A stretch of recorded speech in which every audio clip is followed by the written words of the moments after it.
Terima kasih Mas Fahru Razi. Kesempatan yang sangat langka untuk bisa sharing maupun juga sambil belajar gitu ya dengan teman-teman di Nurholis Masjid Society. Maaf tadi ada kendala karena maklum saya termasuk generasi jadul, jadi Instagram adalah sesuatu yang saya kira perlu kita customize ya untuk bisa diteruskan. Terima kasih sekali lagi yang saya hormati para pengelola Nurholis Masjid Society, Mas Fahru Razi terutama, teman-teman jamaah di Paramadina, Nurholis Masjid Society dan sebagainya. Assalamualaikum warahmatullahi wabarakatuh. Alhamdulillahirabbil alamin wa bihi nasta'inu ala umuri dunya waddin. Assalatu wassalamu ala sayyidina Muhammadin wa ala alihi wa ashabi ajma'in, amma ba'd. Bismillahirrahmanirrahim. Ya ayyuhalladzina amanu kutiba alaikumus syiyam kama kutiba alal ladzina min qablikum la'allakum tattaqun. Topik kita hari ini adalah mengenai makna puasa dalam kaitannya dengan upaya-upaya luhur gitu ya dari kita semua untuk membentuk masyarakat madani. Jika kita renungkan sama, sebenarnya hampir semua ibadah atau semua bentuk ritual keagamaan yang diperintahkan oleh Allah melalui Al-Quran dan Sunnah Nabi, hampir semua ibadah itu memiliki makna sosial.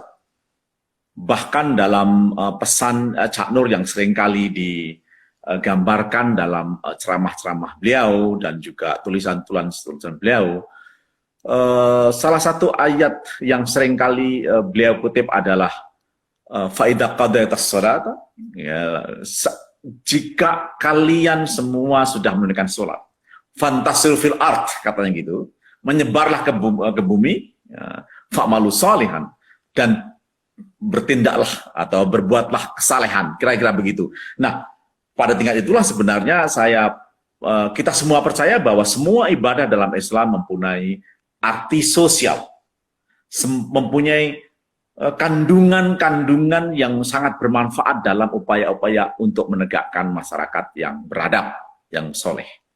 Pada tingkat itulah sebenarnya kita tidak bisa membedakan, sebenarnya tidak ada keterputusan antara perintah Tuhan yang sangat ilahiyah itu, yang sangat berorientasi pada akhirat, yang berorientasi pada rohaniah, itu mengabaikan aspek-aspek sosial tadi itu. Di tingkat ini sebenarnya puasa adalah salah satu bentuk ibadah yang diperintahkan oleh Allah, tentu saja dengan menyebut bahwa ibadah ini pernah diperintahkan juga pada umat-umat sebelum kita semua, sebelum umat Muhammad. Tapi saya bahwa spiritual puasa itu melekat sosial. Tingkat itulah sebenarnya ibadah kita yang selalu saja terkandung di dalam justru sementara dibandingkan ibadah lain, misalnya sholat, katakanlah syahadat dan seterusnya ya. Memang puasa sangat kelihatan dimensi sosialnya tadi itu. Nah, dalam konteks mengambil atau menunjukkan secara eksplisit tentang dimensi sosial makna puasa, inilah sebenarnya topik yang diberikan pada saya oleh Mas Fahru Razi itu sangat relevan untuk bisa kita gali. Bagaimana puasa tadi itu membimbing kita, menuntun kita, bahkan mengajarkan kita untuk membentuk masyarakat madani. Ini penting karena tentu saja zakat paling kelihatan. Zakat adalah satu bentuk yang paling kelihatan dimensi sosialnya. Karena mengapa? dengan memberikan bantuan-bantuan ekonomi, menjaganya sebagai satu tata kelola untuk pengentasan kemiskinan, dan zakat tentu saja akan kelihatan. Tetapi puasa, meskipun dia seperti tadi dikatakan perintah yang memang menjadi universal karena pernah diperintahkan oleh Allah kepada umat-umat sebelum umat Muhammad, tapi kita tidak bisa mengabaikan makna spiritualitasnya, tapi juga makna sosialnya. Nah, banyak sekali hadis dan juga ajaran Nabi Muhammad yang mengatakan bahwa perintah puasa adalah satu bentuk latihan. Pertama-tama adalah mengendalikan hawa nafsu. Oke. Sebelum saya masuk ke dalam masyarakat Madinah nanti, maka pengendalian hawa nafsu menjadi inti dari upaya-upaya kita menjaga ketertiban sosial, menjaga diri untuk tidak mengabaikan perintah melaksanakan hal-hal yang terpuji dalam masyarakat. Nah, disitulah puasa lalu kemudian secara simbolik ditutup dengan satu kalimat yang kita harus merenungkannya sangat dalam, yakni la'allakum tattaqun. Jadi kalau kita lihat dari semua perintah agama, sebenarnya ada kandungan moralitas di akhirnya. Misalnya la'allakum ta'qilun, misalnya mendorong kita untuk menggunakan akalnya. La'allakum tatadabbarun, supaya kita semua membuat semuanya merenung, direnungkan, dan seterusnya. Nah, disinilah sebenarnya la'allakum tattaqun. Semoga kita semua bertakwa. Apa arti takwa sebenarnya? Tentu saja takwa adalah definisi literalnya tentu saja adalah merasa takut kepada Allah, seolah-olah ketakutan itu mendorong kita untuk terus-menerus menjaga perbuatan kita untuk berbuat hal-hal yang nista, hal-hal yang tidak terpuji, dan seterusnya. Tetapi dalam aspek sosialnya adalah agar semua tindakan-tindakan sosial kita itu dibimbing, dituntun oleh perasaan takut kepada Allah Subhanahu wa taala tadi itu. Nah, pengendalian hawa nafsu, pengendalian diri untuk terus menjaga perbuatan kita supaya tetap menjaga perbuatan-perbuatan yang mulia, maka kandungan puasa sebenarnya terlihat dari ajaran bagaimana sejak terbitnya fajar hingga terbenamnya matahari, satu hari penuh kita dilatih untuk bisa bertindak secara sosial yang baik. Puasa melatih diri kita untuk sabar misalnya. Mengapa sabar? Karena disitulah sebenarnya kita harus terus menunggu untuk bisa hidup secara normal sebagai manusia yang dipenuhi dengan kebutuhan-kebutuhan jasmaniah, menunggu sampai terbenamnya matahari, menunggu dalam pengertian aturan-aturan dan kewajiban yang digariskan dalam ajaran puasa tadi itu harus kita taati secara berdisiplin. Satu lagi makna puasa, kesabaran, pengendalian diri, tapi juga harus berdisiplin. Dalam puasa diajarkan oleh Nabi untuk terus-menerus mengisi dengan perbuatan-perbuatan yang mulia. Misalnya membaca Al-Quran. Pada malam hari kita didorong untuk iktikaf, lalu kemudian dijanjikan dalam puasa itu kita akan menemukan satu malam yang nilai satu malam itu setara dengan 1000 bulan kebaikannya. Nah, disitulah sebenarnya makna puasa menjadi sangat real, begitu melekat dalam diri kita untuk menempa diri sebagai orang yang disiplin, mengutamakan kesabaran, lalu kemudian pada saat yang sama juga harus, nah ini penting, bertakwa kepada Tuhan Yang Maha Esa. 3 nilai yang terkandung dalam hikmah puasa ini tentu saja sangat bermanfaat apabila kita ingin menegakkan suatu tatanan masyarakat yang pertama, toleran, sadar hukum, mempunyai tingkat trust yang tinggi antar satu anggota masyarakat dengan masyarakat yang lain,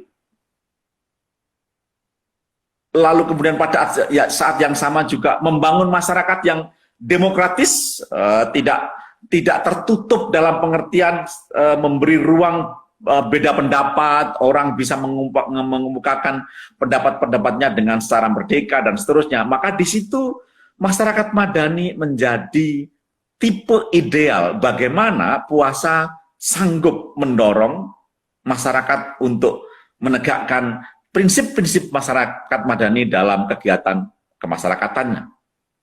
Ini penting karena disinilah apa yang saya gariskan atau saya gambarkan dalam pengertian masyarakat madani sebenarnya semangat yang terus-menerus digaungkan oleh Cak Nur tentang pentingnya meniru kita kehidupan masyarakat kita sekarang ini dari apa yang telah digariskan oleh Nabi Muhammad dalam membangun kota Madinah. Jadi masyarakat madani tentu saja adalah seringkali diterjemahkan secara simple masyarakat sipil, yakni masyarakat yang beradab, yang menegakkan nilai-nilai civic, yang muncul dalam satu tatanan kota yang mempunyai ciri adanya saling rasa percaya di antara anggota masyarakat, tetapi juga ada yang mengatakan bahwa ini berasal dari Eropa dan seterusnya, sehingga mereka menyebutnya sebagai civil society, tetapi pada intinya adalah sama, yakni masyarakat madani itu civil society. Bahwa Eropa mungkin muncul dalam sebagai bentuk tatanan masyarakat yang tidak diilhami nilai-nilai madaniyah, sebagaimana masyarakat Madinah sebelumnya, tetapi satu hal adalah bahwa terjemahan civil society menjadi masyarakat madani adalah penting untuk kita hayati sebagai beginilah cara orang Indonesia membangun masyarakat madani berdasarkan nilai-nilai keislaman itu. Di kalangan masyarakat dengan sangat mudah mereka menyebutnya sebagai al-mujtama al-madani, yang sepenuhnya juga civil society, tetapi itu berbeda dari masyarakat sipil yang umumnya memang berasal dari Eropa dulu itu. Nah, dalam masyarakat madani disebutkan bahwa salah satu ciri masyarakat madani adalah keinginannya untuk membangun trust, rasa saling percaya antar masyarakat. Masyarakat madani juga digambarkan sebagai masyarakat dengan ciri saling menegakkan solidaritas, ya, karena dia punya rasa percaya, maka dia harus mempunyai rasa solider antar satu masyarakat yang lain, saling bantu-membantu, ada semacam civic engagement, keterikatan civic yang terus-menerus untuk mendorong adanya masyarakat yang harmoni, menghargai perbedaan, menghargai pluralisme masyarakat dan seterusnya, terlepas dari perbedaan suku, keturunan, identitas sosial maupun ideologi. Dalam konteks modern, masyarakat madani menjadi satu alternatif untuk menyongsong munculnya satu masyarakat yang tidak serta-merta selalu menggantungkan hadirnya negara. Gitu. Jadi di kalangan orang-orang yang terus-menerus berpikir secara politik, itu seringkali seolah-olah kalau tidak ada negara, tidak ada masyarakat yang harmonis, tidak ada masyarakat yang damai. Sebenarnya tidak. Masyarakat kita sebenarnya mempunyai cara, khususnya masyarakat Islam, mempunyai cara tersendiri untuk membangun masyarakat yang terus-menerus bisa tegak dengan aturan hukum yang baik, gitu ya. Dengan misalnya keinginan untuk tumbuh sebagai masyarakat yang sadar hukum tanpa harus memakai pengadilan.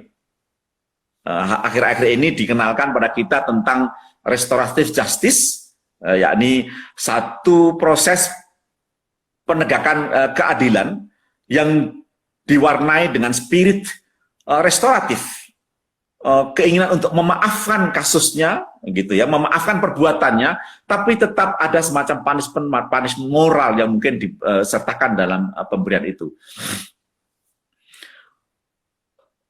Keinginan kita untuk menegakkan keadilan dengan cara restoratif atau civic atau madani, itu misalnya dengan contoh-contoh yang seringkali kita dapatkan dalam kasus cerita sehari-hari, tapi sangat penting. Misalnya begini, kalau ada hujan yang sangat besar, penuh petir, lalu kemudian angin yang sangat kencang, dan dari hujan itu lalu kemudian pohon yang tumbuh di halaman rumah saya itu roboh, menimpa rumah tetangga. Maka dalam proses dispute atau sengketa tentang siapa yang bertanggung jawab terhadap robohnya pohon ini, dan apa yang harus saya lakukan, kewajiban saya sebagai anggota masyarakat yang pohon di rumah, di halaman tadi itu roboh, menimpa tetangga, maka orang yang selalu berpikir politik akan mengatakan, kita harus ke pengadilan. Kita harus menyelesaikan ini secara hukum, katanya begitu. Nah, kalau peristiwa-peristiwa ini selalu saja dikaitkan dengan hukum, rusaklah masyarakat kita. Ya, jadi semua lalu kemudian ke pengadilan. Kalau itu terjadi, berapa ribu kasus yang akan masuk ke pengadilan? Karena hampir setiap hari ada pohon rubuh, lalu kemudian nimpa tetangga kita, dan tetangga kita juga mungkin akan menuntut ke pengadilan, ribuan kasus akan masuk ke pengadilan.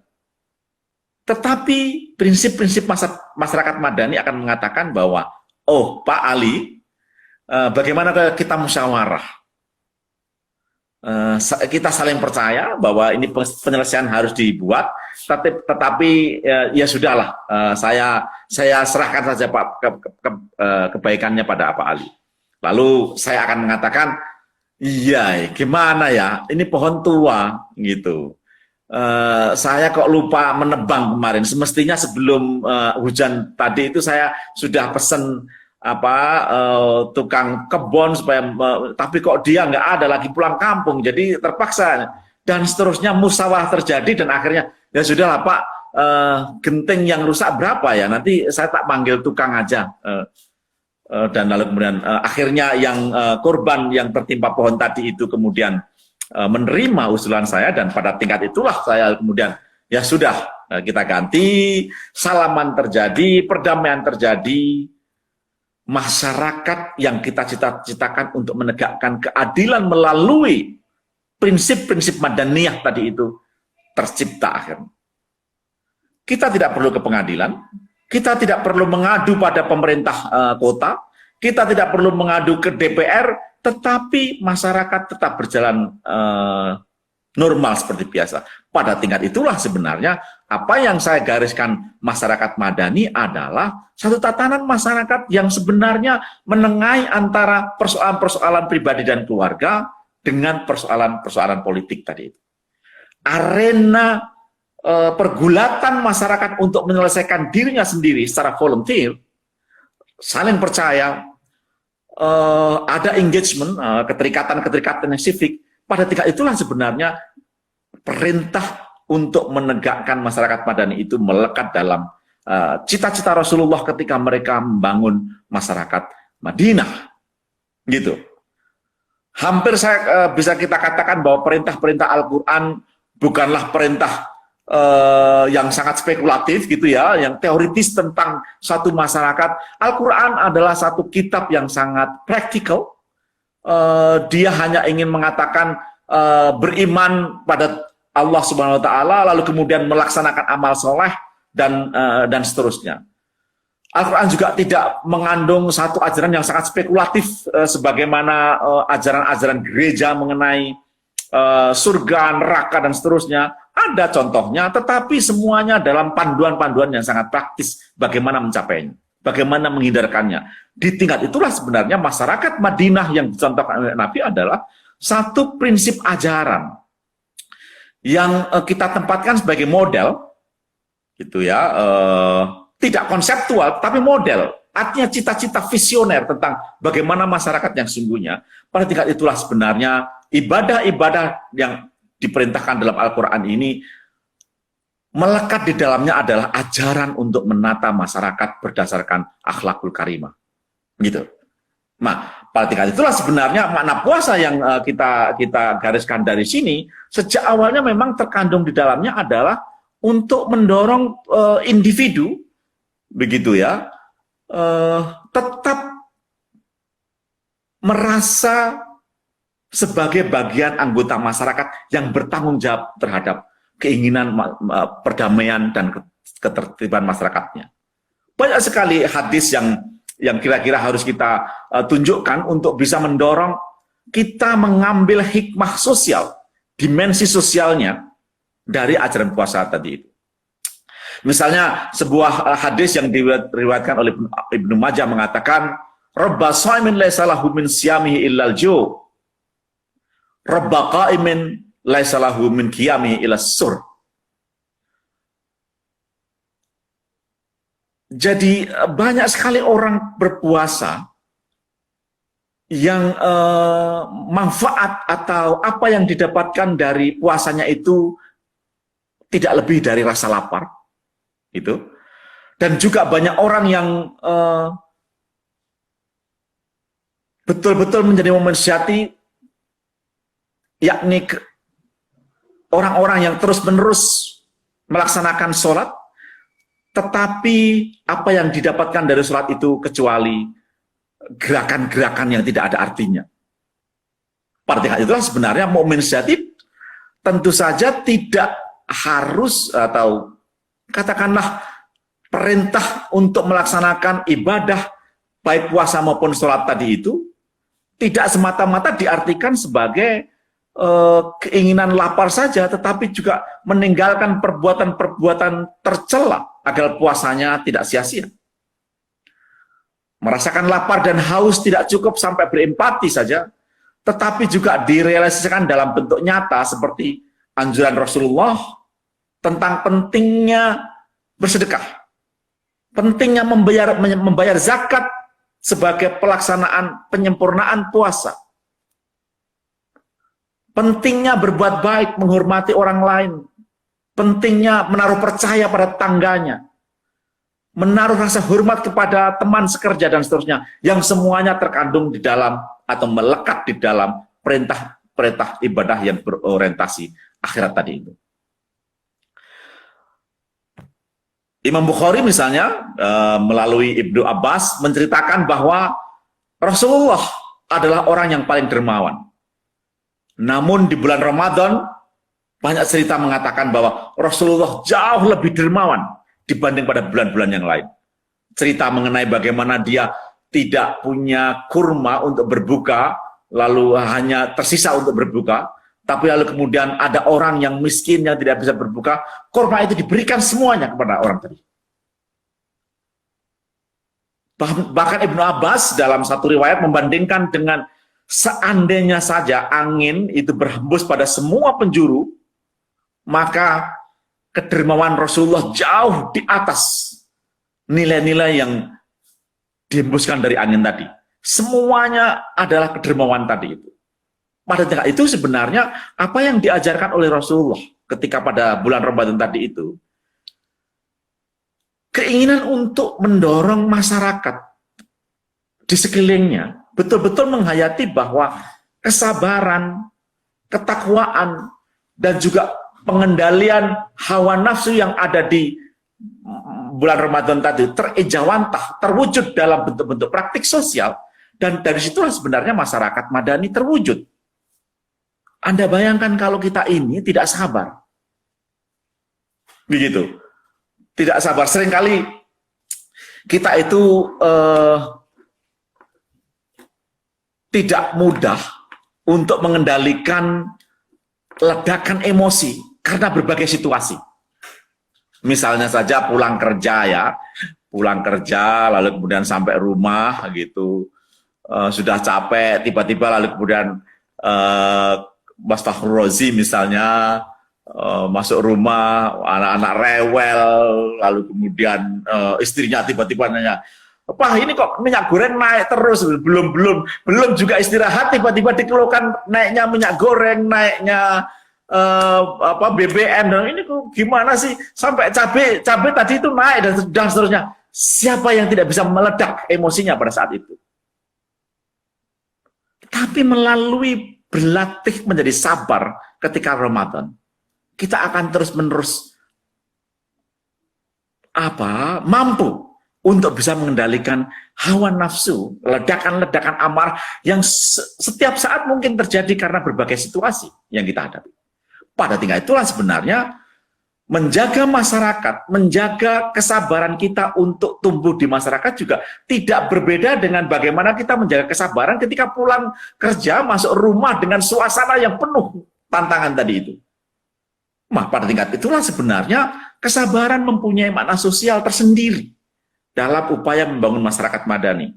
Kesabaran itu pula yang seandainya tadi itu ibarat cerita mengenai pohon yang tumbuh di halaman rumah roboh ke tempat tetangga, lalu kemudian tetangga tadi tidak punya kesabaran, wah sudah pasti ini pohonnya Pak Ali yang membuat rumah saya rusak, dia akan bisa mengambil parang dan seterusnya, yang saya kira akan sulit bagi kita untuk mempertahankan tatanan masyarakat damai tanpa kesabaran individual tadi. Trust, rasa saling percaya juga akan sangat susah tumbuh dari satu individu yang dia tidak bisa menangkap makna-makna spiritual dari ibadah Ramadan. Kita betul-betul percaya. Contohnya misalnya apa yang digambarkan dalam syair-syair Bimbo, misalnya ada anak bertanya pada bapaknya, mengapa kita harus berlapar-lapar puasa? Sulit sekali menjelaskan pada anak kenapa harus. Saya pernah belajar di luar negeri, di Amerika gitu ya. Salah satu kesulitan bagi kita umat Islam menjelaskan pada orang-orang non-Muslim di luar negeri adalah soal puasa. Soal puasa itu mereka tidak paham. Suatu ketika pas makan siang saya diajak makan siang gitu ya, lalu kemudian saya menolak dan why? Dia bilang why? I'm fasting. What gitu? You don't eat? Yeah, I don't eat the whole day. Saya bilang gitu. Kebetulan waktu itu summer sekali, saya nggak makan. What? I'm just starving, katanya gitu. Kamu nggak lapar, gitu. Well, saya bilang, ya karena sudah diniati, ya enggak lah, saya bilang itu. Yeah, you just eat and I stay, saya bilang. Saya akan tinggal di sini saja, Anda makan aja. Nah, pada tingkat itu sebenarnya sulit untuk menjaga atau memahamkan pada banyak orang tentang mengapa lapar-lapar puasa. Tetapi dengan sifat trust yang kita miliki terhadap bahwa ini perintah pasti ada hikmah yang terkandung di dalamnya, maka kita tetap bisa mengatakan bahwa berlatih trust terhadap sesuatu yang betul-betul kita masih bersikap misterius tentang itu, kita juga menaruh trust kepada orang lain. Mengapa trust dalam masyarakat madani menjadi penting? Sederhana saja, kita tidak tahu urusan orang, apa yang terjadi dalam rumah tangga orang. Kita tidak tahu meskipun dia menampakkan kemampuan yang hebat dalam segi harta, rumahnya bagus, pakaiannya mewah, anak-anaknya sekolah di tempat yang, tetapi kita sebagai tetangga tidak boleh mengatakan bahwa apa yang dia capai sekarang ini berdasarkan cara-cara yang tidak benar. Misalnya saja, dia kok kerjanya tidak jelas, tapi kok dia kaya raya dan seterusnya. Kita tidak boleh. Mengapa? Karena disitulah sebenarnya timbul disitulah sebenarnya sumber dari ketidakpercayaan antar anggota masyarakat dan akhirnya menumbuhkan rasa-rasa permusuhan, rasa-rasa tidak mungkin damai, tidak menyapa, dan akhirnya kita terus-menerus disibukkan dengan keinginan menelisik apa yang akan terjadi dalam rumah tangga tetangga kita itu. Disitulah sebenarnya puasa mengajarkan kita tentang trust. Karena ada trust, maka akan ada kerjasama.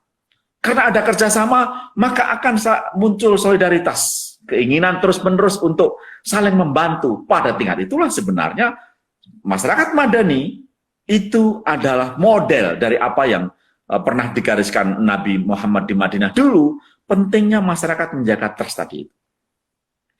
Yang ketiga adalah civic engagement. Kesabaran, lalu kemudian trust, dan harus ada civic engagement.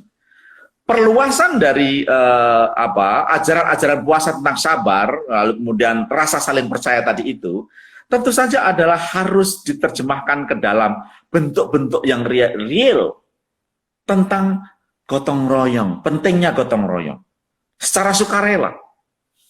Jadi masyarakat dengan sendirinya tidak harus menunggu dibayar untuk bisa membantu masyarakatnya, untuk bisa melaksanakan hal-hal yang kira-kira penting untuk mendorong masyarakat lain bisa terlibat secara sukarela dan seterusnya, iuran untuk masyarakat, untuk kebaikan bersama, kerja bakti dan seterusnya, yang semuanya bagi saya penting ketika kita menyadari pentingnya hikmah puasa untuk menggalang solidaritas antar sesama. Civic engagement menjadi syarat masyarakat Madani karena disitulah sebenarnya masyarakat terikat antara satu dengan lain dengan kepentingan bersama, dengan agenda-agenda ke depan bersama untuk membangun masyarakat ini supaya berkembang dengan baik secara ekonomi, masyarakat, dan budaya. Jadi kita tidak harus menunggu perintah negara, pemerintah, untuk bisa menegakkan masyarakat bekerja sama dengan cara-cara yang beradab tadi itu. Pada tingkat itulah sebenarnya kalau misalnya ada masyarakat di sekeliling kita yang betul-betul ingin tumbuh sebagai masyarakat dengan agenda-agenda yang bersama tadi, kita harus membiasakan diri untuk bermusyawarah, melaksanakan iuran sukarela, membangun jadwal ya, supaya kerja bakti terus-menerus dilakukan secara rutin, saling tukar-menukar makanan ketika kita ada acara dan seterusnya, yang semuanya menggambarkan kepada kita bahwa masyarakat Madani menjadi sangat mandiri, tidak harus bergantung pada negara. Contoh mengenai bagaimana seandainya ada pohon yang tumbang dari halaman rumah saya, lalu kemudian menimpa anggota masyarakat yang lain, dan lalu kemudian menjadikan itu sebagai bagian penting dalam menegakkan masyarakat, itu semata-mata karena kalau sengketa masalah-masalah itu selalu diselesaikan dengan cara-cara hukum, bagaimana lo kita akan bisa tumbuh sebagai masyarakat yang baik. Saya ingin mengutip satu hadis yang sangat penting dalam agenda kita, menjaga agenda kita untuk menumbuhkan masyarakat Madani adalah ketika Rasulullah mengatakan pada sahabat, menggambarkan bagaimana solidaritas antar mukmin tadi itu harus kita tegakkan. Rasulullah bersabda begini, "Mathalul mu'minina fi tawaddihim wa tarahim wa ta'atufihim. Mathalul jasad idza sakta minhu adun tada'ana ahu." Sebentar, saya tidak hafal karena relatif bagi saya adalah satu hadis yang sangat baru.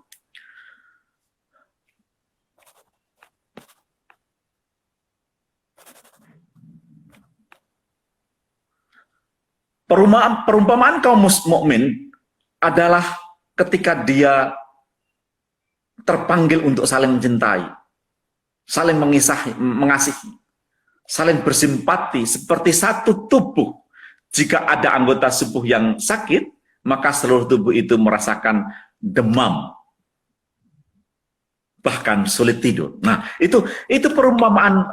Jadi kalau ada satu tetangga kita, satu teman kita yang mengalami musibah, mendapatkan musibah, katakanlah kita harus terpanggil untuk menunjukkan kasih sayangnya, menunjukkan rasa solidaritas supaya kita tetap terjaga, dengan harapan bahwa masyarakat terus-menerus terlibat dalam proses-proses keterikatan sivik tanpa harus ada perintah, entah itu dari negara, dari masyarakat, maupun dari masyarakat politik yang lain. Pada tingkat itulah sebenarnya jika saja perintah-perintah puasa dan makna puasa ini kita hayati secara benar, maka itu menjadi modal dasar kita untuk menumbuhkan masyarakat madani secara baik, secara terhormat.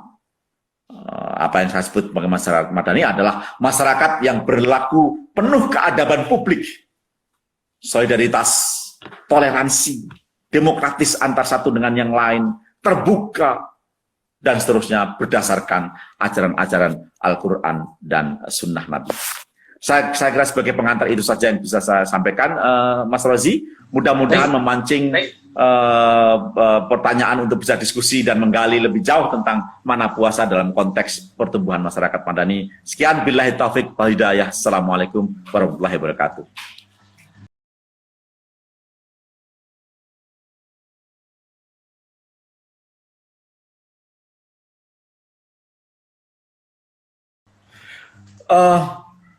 Ini fenomena yang sangat memprihatinkan, ya. Ini bahwa hampir bisa dikatakan bahwa semakin kita diberi perangkat-perangkat untuk melaksanakan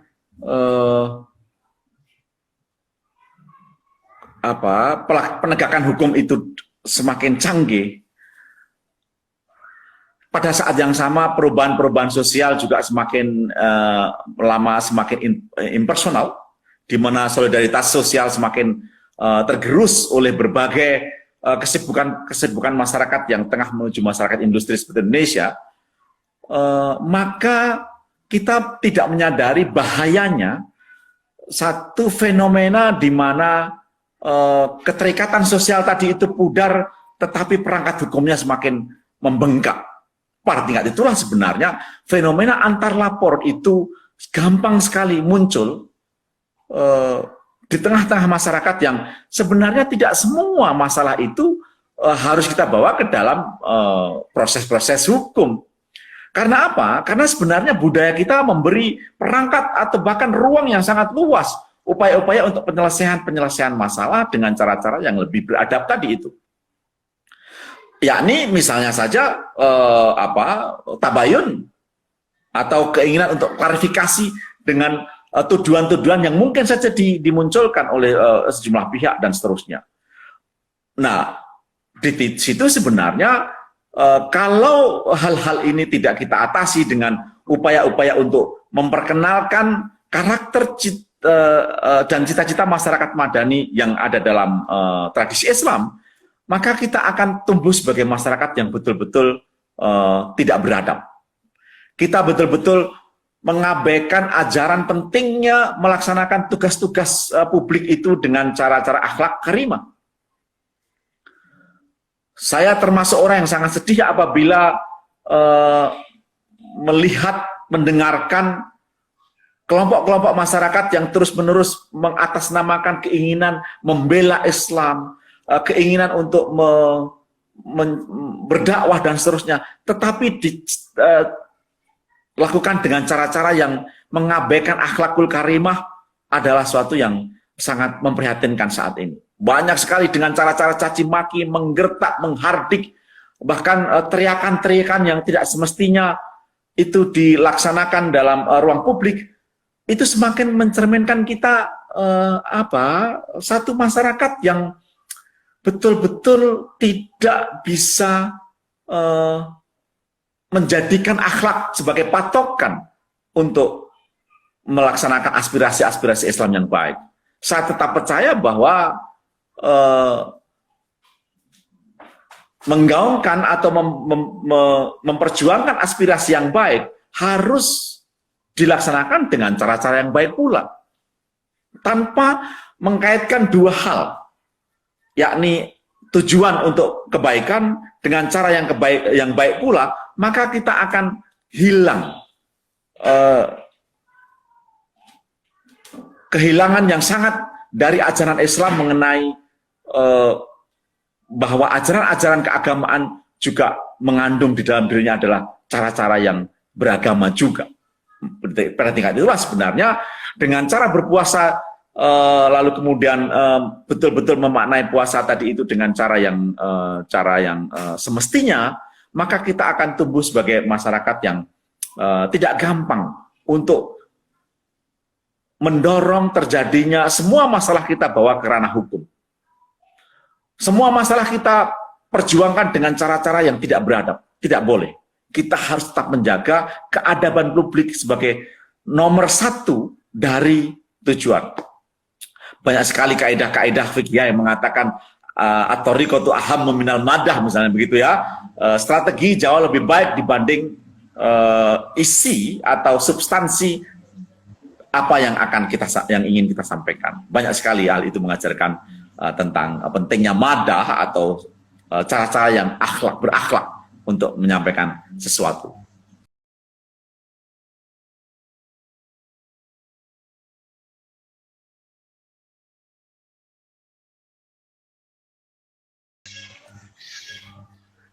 Ya, disitulah yang sejak awal pesan dari yang topik kita hari ini adalah bahwa kemampuan untuk menangkap pesan moral kemanusiaan dari perintah agama itu penting untuk terus-menerus kita utamakan. Mengapa? Begini, dari semua perintah yang ada dalam Al-Quran, saya sampaikan tadi bahwa itu selalu saja diakhiri dengan kalimat akhir yang kandungan moralnya itu jauh lebih kuat dibanding perintah tadi itu. La'allakum tattaqun adalah satu perintah yang muncul dalam perintah puasa. Puasa ini pernah dilaksanakan oleh masyarakat sebelum kita, bahwa kita harus menahan diri, kutiba berarti diwajibkan, tidak boleh ditinggalkan, dan seterusnya. Tapi lalu kemudian, la'allakum tattaqun. Apa artinya? Apa sebenarnya? Dari segi hubungan sama sekali tidak ada. Tiba-tiba kita diperintah untuk berlapar-lapar, lalu kemudian tiba-tiba kita ada efeknya bahwa itu akan membuat kita bertakwa. Pesan kemanusiaan muncul juga dalam sebuah perintah, misalnya laisal bir, ya, lalu kemudian laisal bir antuwal wujuhakum qibal al-masyriq wal maghrib. Bukanlah kebaikan kalau kita hanya menghadap barat dan timur, bergerak jempalitan begitu, lalu kemudian kecuali kita lalu kemudian beramal solehah, melaksanakan zakat, kita berkomitmen apabila melaksanakan sumpah dan seterusnya. Lalu kemudian di sini la'allakum ta'qilun, semoga kita berakal, semoga kita menggunakan akal kita. Itu artinya bahwa dari semua perintah tadi itu sebenarnya, look, lihat nih, ini rasional, kira-kira gitu. Nah, perintah-perintah kemanusiaan yang selalu menutup perintah keagamaan tadi itulah yang sebenarnya harus kita jaga betul. Tentu saja godaannya sangat besar. Dikatakan tadi bahwa bagaimana kesalehan itu sudah jelas digariskan bahwa kita harus sholat tarwih kalau pada malam Ramadan dan sebagainya. Tapi kok sekarang ini banyak sekali orang yang tidak mengabaikan itu. Godaan untuk tidak sholat tarwih memang luar biasa.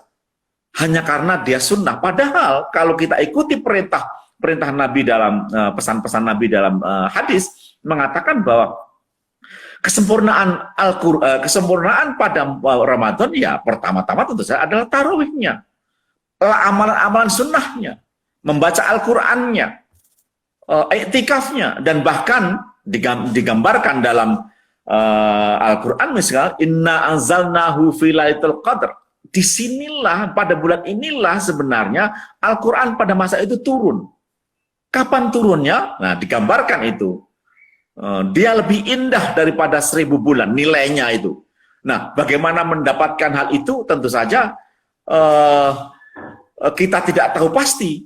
Tetapi Nabi menggariskan bahwa kita harus menyempurnakan amalan bulan Ramadan itu sebaik-baiknya pada malam tertentu antara malam minggu ketiga sampai minggu keempatnya. Pada tingkat itulah sebenarnya kita bisa melihat bahwa pesan-pesan kemanusiaan, pesan-pesan keadaban yang sudah melekat dalam perintah-perintah ibadah tadi itu seharusnya menjadi yang paling utama dibanding saja melaksanakan ibadah itu sendiri. Nah, di situ saya percaya pada Ibu Eka bahwa itu harus kita jaga bersama dengan cara-cara individual semacam ini.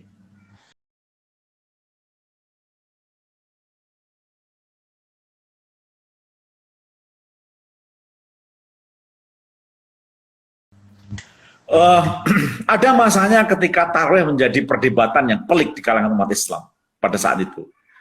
Ya, jadi apakah jumlahnya 8 plus 3 menjadi 11 atau jumlahnya 20 plus 3 menjadi 23 dan seterusnya. Itu perdebatan sangat hebat pada waktu itu dan bagi orang-orang yang pernah mengalami masa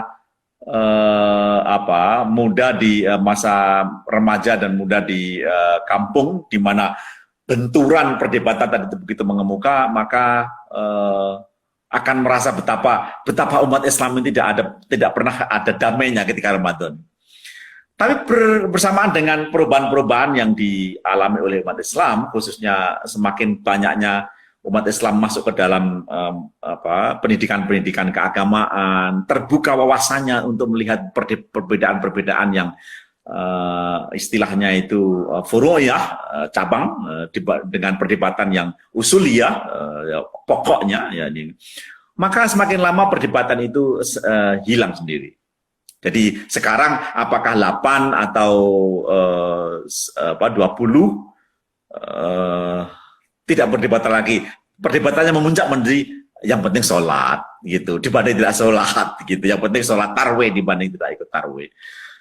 Tapi pergeseran mengemuka lagi. Apakah tarwih lalu kemudian harus kita lakukan dengan secara berjamaah atau sendiri dan sebagainya? Kalau saya bercermin pada perdebatan yang tadi muncul pada era 70-an, 80-an maka saya akan memilih sikap bahwa pelaksanaan tarawih bisa di mana saja. Pelaksanaan di ibadah adalah dalam rangka menjaga silaturahmi dengan tetangganya. Pertemuan di masjid adalah indah. Harus kita jaga sepenuhnya karena disitulah sebenarnya antar umat Islam bisa bertemu, mungkin bercerita keluh kesahnya, sedikit ada sedikit pembicaraan yang kira-kira ya mengomongkan artis yang lagi tren, lalu kemudian mungkin kita sedang sedikit tidak kecewa pada rezim, lalu kemudian kita mengkritik dan seterusnya. Disitulah sebenarnya suasana untuk saling terbuka dan saling membuka persoalan-persoalan itu dimungkinkan. Setelah tarawih mungkin ada makanan yang tersedia, jajanan pasar biasanya, yang lalu kemudian sambil ini sangat berarti di kampung-kampung, Ibu. Iya. Bu Eka mungkin membayangkan ya seolah-olah tahlilan atau misalnya selamatan itu hanya berfungsi untuk mendoakan arwah yang telah wafat, tetapi tidak hanya itu. Tahlilan berfungsi untuk mengumpulkan masyarakat, berdialog bersama, satu sama lain saling mengenal dan engage. Itu yang saya sebut sebagai engagement. Sehingga kalau tarawih dilaksanakan di masjid pada bulan Ramadan atau di musola komplek pada bulan Ramadan, itu fungsinya adalah itu. Tetapi sebagai ibadah yang disunahkan, boleh juga dilaksanakan di rumah tentu saja, dengan harapan bahwa rumah mungkin bisa lebih khusyuk, bisa lebih khidmat. keluarga dan anak-anak ikut dalam tarawih tadi, lalu kemudian semakin menjaga hubungannya intensif antara bapak dengan anak, orang tua dengan anaknya, anak dengan adik-adiknya dan seterusnya. Yang semuanya pada saya mengajarkan pada bahwa ibadah di bulan Ramadan juga mempunyai makna sosial dan makna kekeluargaan yang sangat hebat. Ketika buka misalnya itu melambangkan pada kita betapa nilai-nilai kekeluargaan dalam Ramadan juga sangat penuh. Banyak sekali kita mendapati bahwa saking sibuknya kerja, bapak itu jarang sekali makan di rumah. Bahkan seringkali datang ke rumah menjelang Isya sudah makan, padahal ibu sudah menyiapkan masakan yang dia bayangkan ini masak yang paling enak untuk sang suami yang akan pulang kerja. Tapi dia sudah makan dengan temannya. Itu juga. Tapi pada bulan Ramadan kita dipaksa dan diajarkan untuk buka bersama dengan keluarga. Sehingga Ramadan adalah bulan keluarga. Pada tingkat itulah sebenarnya tarawih pun bisa kita laksanakan dengan mengutamakan solidaritas pada keluarga tadi. Semuanya bagus, semuanya baik. Sejauh kita mempunyai niat untuk menyempurnakan Ramadan kita dengan amalan-amalan yang baik itu, semuanya tetap positif.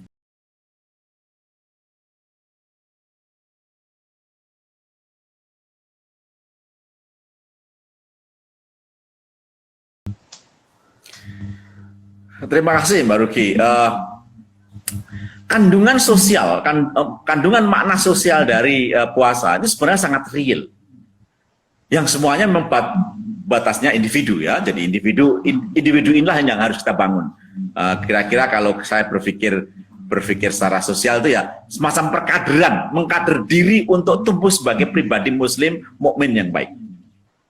Dengan mengamalkan nilai-nilai puasa tadi itu diterjemahkan ke dalam amalan sosial, maka sangat mungkin dia menjadi landasan untuk revolusi mental. Masalahnya terjadi ketika kita menghayati Ramadan sebagai bulan mulia dan bulan suci itu hanya terjadi pada satu bulan itu.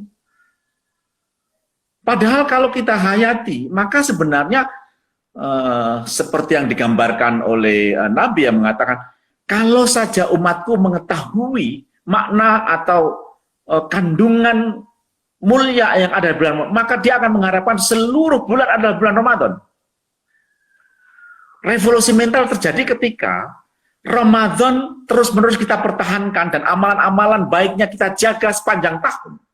Dan itulah yang sebenarnya terjadi. Nah, dengan begitu sebenarnya apa yang ingin saya gambarkan adalah bahwa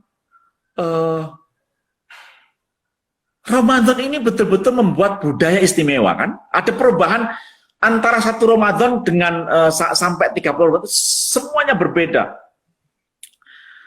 Siapa yang peduli dengan adzan maghrib gitu ya, melebihi besarnya kepedulian orang yang puasa ketika datangnya beduk.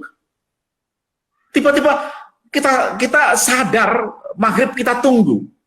Begitu maghrib terjadi, maka kita semua berubah perbuatan kita. Nah, Anda bayangkan seandainya sikap-sikap semacam ini terus-menerus bertahan pada Syawal, pada Zulhijjah, pada Muharram dan seterusnya, di mana maghrib menjadi ditunggu. Tapi kan tidak. Revolusi mental berhenti ketika persis pada satu Syawal. Nah, tidak ada orang begitu taat meninggalkan perbuatan tidak terpuji, melebihi taatnya ketika datangnya imsak. Kita enak-enak makan begitu ya, kita enak makan masih setengah jam, masih jam 4:04 lah, makan enak ini enak. Begitu imsak set selesai. Anda bayangkan seandainya ini ketaatan semacam ini kita terjemahkan kepada ketaatan untuk tidak korupsi, ketaatan untuk tidak melanggar aturan-aturan birokrasi, ketaatan tidak melanggar aturan lalu lintas. Begitu merah, set, sudahlah. Karena ini aturannya begitu. Artinya apa? Artinya ketaatan kita pada lampu merah berhenti ketika kita berkendara itu semata-mata juga panggilan iman. Gitu. Revolusi mental kita terbentuk ketika kita betul mengatakan bahwa apa yang kita lakukan dan apa yang kita jauhi dari kejahatan itu betul-betul perintah agama dan itu juga perintah kemanusiaan. Satu paralel yang saya kira harus bersambung, mengapa puasa menjadi model terbaik untuk melakukan revolusi mental. Tetapi dengan syarat bahwa keindahan-keindahan Ramadan tadi itu terus kita pertahankan dengan harapan tumbuhnya masyarakat-masyarakat yang baik berdasarkan ajaran Al-Quran dan As-Sunnah. Nah, pada tingkat itulah sebenarnya mengapa revolusi mental ini tidak katakan tidak terus berlanjut, karena revolusi mental terjadi karena ada kampanye gitu. Kita betul-betul berharap bahwa kita berubah. Kita akan menjadi masyarakat maju dan seterusnya. Tapi begitu presiden terpilih, dilantik, ada kabinet, ada transaksi politik ini, ABC, that's it. Itu yang terjadi. Nah, Ramadan menjadi momentum kesadaran kita untuk terus mempertahankan bagaimana sikap kita pada agama, bagaimana sikap kita pada masyarakat, pada negara, dan seterusnya, yang semuanya terbentuk sebagaimana model Ramadan tadi itu. Ya kalau ke maghrib datang ya sholat, Pak. Jangan lalu kemudian cari alasan. Sebagaimana ketika Ramadan, ketika mereka takjil lalu kemudian sholat dan seterusnya. Tidak ada model-model ketaatan ini terjadi melebihi apa yang kita saksikan ketika bulan Ramadan tadi itu. Disiplin, trust, dan civic engagement.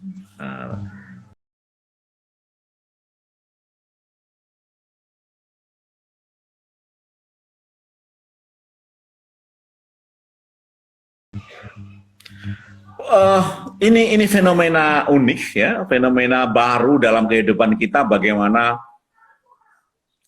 media sosial itu membentuk karakter bahkan pola hidup masyarakat kita di hampir dari kota sampai desa, dari dunia sampai seluruh warga yang tinggal di dalamnya. Jadi ini fenomena unik, tapi saya kasih catatan satu karena perhatian yang diberikan oleh penanya tentang dengan munculnya media sosial yang saat ini marak mengatur kehidupan kita, tetapi banyak sekali masyarakat atau setidaknya anggota masyarakat yang belum paham menggunakan media sosial ini dengan pesan-pesan moral yang baik, sehingga gampang sekali untuk bisa entah melakukan komunikasi atau berbagi komunikasi, berbagi informasi yang belum tentu benar keadaannya, yang belum tentu bisa dipastikan kebenaran cerita yang itu. Pada tingkat itu sebenarnya termasuk di dalamnya adalah mudahnya masyarakat kita menggunakan medsos untuk melakukan ujaran kebencian. Entah itu atas nama agama, entah itu atas nama ras, atas nama suku, atas nama kewilayahan, solidaritas yang tidak perlu, kelompok dan seterusnya. Ini sangat buruk karena apa? Karena begini, jika media sosial ini dijadikan sebagai salah satu sumber kebenaran, maka sebenarnya dia sudah menyeragamkan berbagai kebenaran yang mungkin muncul di tengah masyarakat. Apa yang saya sebut kebenaran adalah informasi yang benar. Jadi kalau ada cerita mengenai orang-orang Palestina di sana disiksa oleh Israel, dengan berbagai foto dan sebagainya, maka kita seolah-olah mendapati cerita bahwa itulah satu-satu keadaan yang ada di sana. Mereka lupa bahwa di sana juga ada terjadi perbenturan yang lebih baik, interaksi yang lebih baik, mereka juga melaksanakan ibadah dengan baik dan sebagainya. Tetapi karena kita bercermin pada medsos, maka seolah-olah itulah yang muncul dalam pengetahuan kita. ada misalnya ujaran kebencian yang muncul di medsos karena seolah-olah orang-orang Papua dianggap tidak manusia misalnya. Dalam hitungan detik itu langsung terjadi demonstrasi besar-besaran di Papua.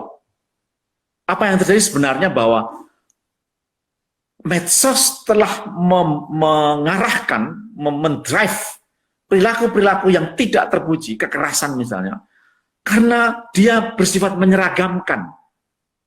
Sekali saja diposting, maka dia akan mengarahkan semua seolah-olah citra mengenai masyarakat itu atau orang itu, semacam itu. Di tingkat itulah sebenarnya pesan moral yang harus digambarkan dalam, yang harus disampaikan ke dalam upaya untuk membangun karakter bermedsos adalah kesabaran. Kesabaran dalam pengertian menerima berita, mereaksi, dan juga menyebarkannya. Begitu juga kesabaran untuk tidak gampang menulis sesuatu yang kira-kira akan menghasilkan satu citra yang buruk yang bisa menghancurkan nama baik orang, nama baik masyarakat. Sehingga sebaiknya medsos memang diarahkan untuk penggunaan-penggunaan yang baik.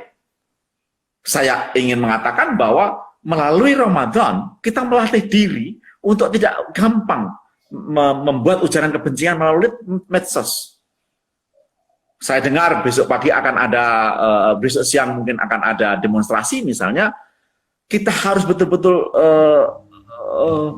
bercermin ya. Kalau saya boleh menyampaikan hal yang boleh sebagai anjuran baik, buat apa kita demonstrasi pada saat Ramadan semacam ini?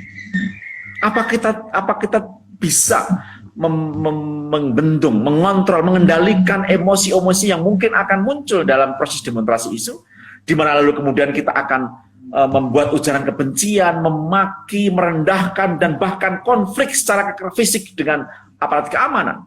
Apa menjaga? Semestinya tokoh-tokoh politik, tokoh-tokoh agama, tokoh budaya menghindari adanya demonstrasi pada bulan Ramadan. Hal itu semata-mata karena kita tidak bisa mengontrolnya. Apa yang terjadi di dalam